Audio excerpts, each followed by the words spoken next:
There is nothing on earth that Peter Obi can do that will make me support him. By the way, talking about the shame of the country we live in, if you did not watch my last video, which this is a continuation of, you may want to go back and watch that before watching this. And while you're at it, please like, share, subscribe, and leave a comment. Did somebody attack your people? They attacked my children. They attacked my wife. When you say they who? They, the obedient. But it's not him. Those are his supporters, isn't it? As long as Peter Obi will not call them to order and he keeps denying that his people are not doing that, he will never let Peter Obi wear the garment of Jesus today. He will never get my support. Yes, there is nothing Peter Obi would do to get the support of Seyi. But who gives a rat's ass? The reality is that Peter Obi is moving on. My favorite lead up to the election, the last election, was an interview with a lawyer from Enugu. For his name is escaping me right now, but he said something significant. He said, if Peter Obi doesn't win, would he die? That's the question I have. Hello, everybody.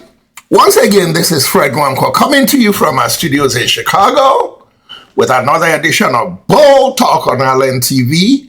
And as usual, I like to say good morning, good afternoon, and good evening to you, depending on where you are around the world. Tonight I think of my home, the home where I was born. I think of my family and the poor farmhouse we had. There in my home, we had no sophistication. We had no timepiece, the cockcrow and the sun, all we had.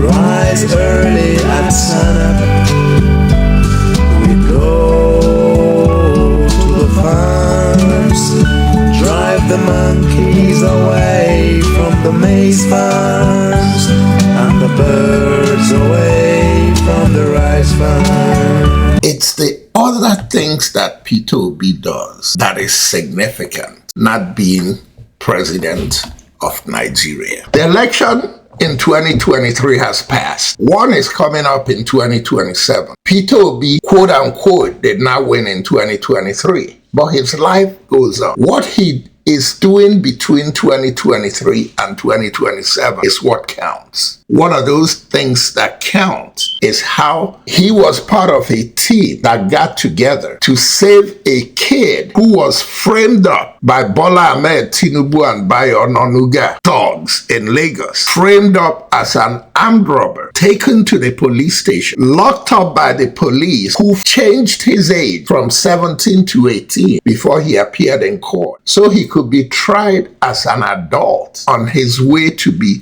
locked away or executed as an armed robber in Lagos. A robbery he had nothing to do with, completely framed up. His only crime is that he supported Peter Obi in the last election as a 15-year-old kid at the time. This is the shame of the country we live in. By the way, talking about the shame of the country we live in, if you did not watch my last video, which this is a continuation of, you may want to go back and watch that before watching this. And while you're at it, please like, share, subscribe, and leave a comment. Talking about comments, here is a comment I got from one of the Bayo Onanuga bigots about the last one that I posted, where I basically said that if you're a Yoruba person in Lagos and you support Peter Obi or any Igbo cause in Lagos, your life may be in danger. I made that reference because of the young man I'm talking about in this video, which I talked about in that last one, Cuadri Alabi. At the time he supported Peter Obi enthusiastically in 2023, Cuadri was 15 years old. Today he's only 17, still a teenager. Walking home from work, he hawks things in Lagos. Walking home from work was mobbed by some area boys in Lagos who have been hounding his family, his mom, his 3 brothers, his sister, and himself. Their crime is that a kid in their family supported Peter. These thugs mobbed him, framed him, took him to the police station, and said they caught him committing armed robbery.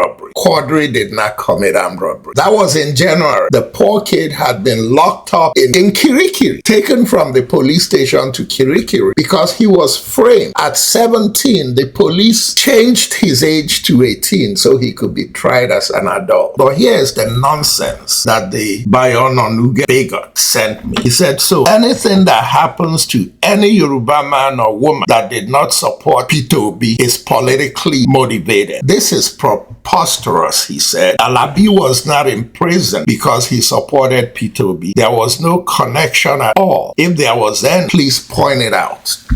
And this video is not to point it out to that idiot, but just to talk about more important things that Peter Obi and Dele Faro team are doing to help Cuadri Alabi. But if I want to point it out to you, if a kid did not commit armed robbery, if a kid was framed up and his age was changed to make him an adult and put him away from the streets of Lagos in preparation for 2027, what do you think happened, bigot? Now here is a background of what has happened since and what Peter Obi and Dele Faro Timi are doing for Cuadri Alabi. Here is an official statement from Peter Obi via X, via Twitter. Today I had the opportunity to meet with Cuadri Alabi, the young boy whose story moved us all.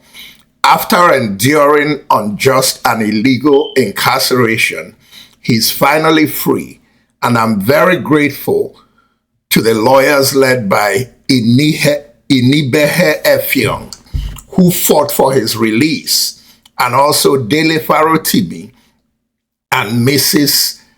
Hassana Nuruddin, whose constant intervention was instrumental in securing justice for the young lad. I listened to Cuadri today, and one thing stood out clearly: his unwavering desire for education. Despite all he has been through, his only dream is to return to school and complete his education, and I will make sure he gets it done. His determination is not just inspiring, it's a call to action, and I am committed to ensuring that he gets the education he desires and deserves. In addition, we must not stop at this release.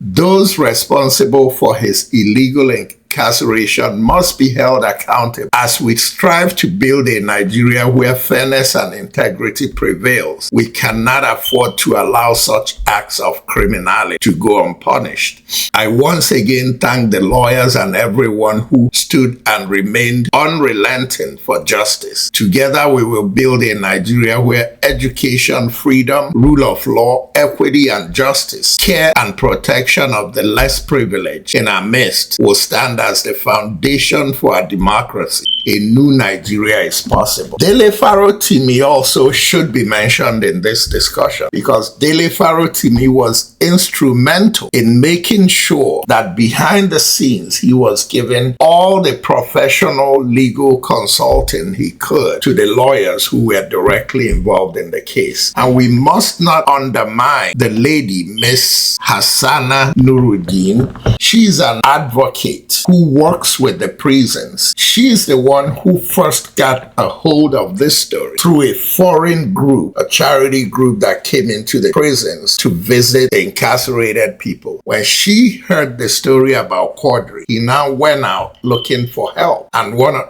two of those places she went for help were Peter Obi and Dele Farotimi. The reason this is so important, guys, is that everybody talks about the presidential ambition of Peter Obi, which is why I introduced the Seyi Law's garbage about why he's never going to support Peter Obi. Freedom and justice in Nigeria is not about the presidency. Whether Peter Obi becomes president or not, realistically, for those of us who are fighting for a free, fair Nigeria, Peter Obi's presidency is irrelevant to the discussion. What's relevant is equity, fairness, and justice. And that's why I keep going back to these Gen Zs. Whether it's Raya, the youth copper who stood up to Tinubu, or whether it's young Cuadri Alabi, who stood in front of Peter Obi's convoy. He wasn't only standing there because he's supporting Peter Obi. He's a symbol for the Gen Z to say, okay, I want to support you, but what's in it for me? Which is what brings me to an important question. I applaud Peter Obi for what he's done getting involved at this point. But the question I ask is, has Peter Obi, and Peter, I'm challenging you. Remember, I'm your supporter. But I'm asking you, since the election